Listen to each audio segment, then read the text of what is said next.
రైతు సోదరులకు నమస్కారం అండి. ఈ రైతులు చాలామంది తెల్లదోమ ఉధృతి బాగుందన్న, నల్లి ఉధృతి బాగున్నది. ఎన్ని మందులు కొట్టినా పోవట్లేదు, రాయి తడొస్తుంది, కుచ్చు సిమ్టమ్స్ వస్తున్నాయి, కుచ్చు మొక్కలు పడుతున్నాయి చెట్లకి అనేసి చాలామంది రైతులు అడుగుతున్నారండి. దానికోసం అనే రైతులకు నేను సజెషన్ ఇచ్చేది ఏంటంటే, ఒక వీడియో రూపంలో చెప్తాం అనుకున్నాను. రైతులు తప్పకుండా ఈ స్టిక్కింగ్ ప్యాడ్స్ మీరు చూడొచ్చు, ఈ చేనులో రైతు పెట్టేశాడు.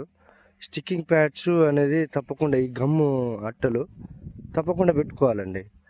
ఈ గమ్ అట్టలు పెట్టుకోవడం వల్ల సగం ఉధృతి ఈ అట్టలకు మీరు గమనిస్తే చూడొచ్చు. ఇగో ఎన్ని దోమలు, ఎన్ని రసం పీల్చేటివో ఎన్ని అతుక్కున్నాయో మీరు చూడొచ్చు.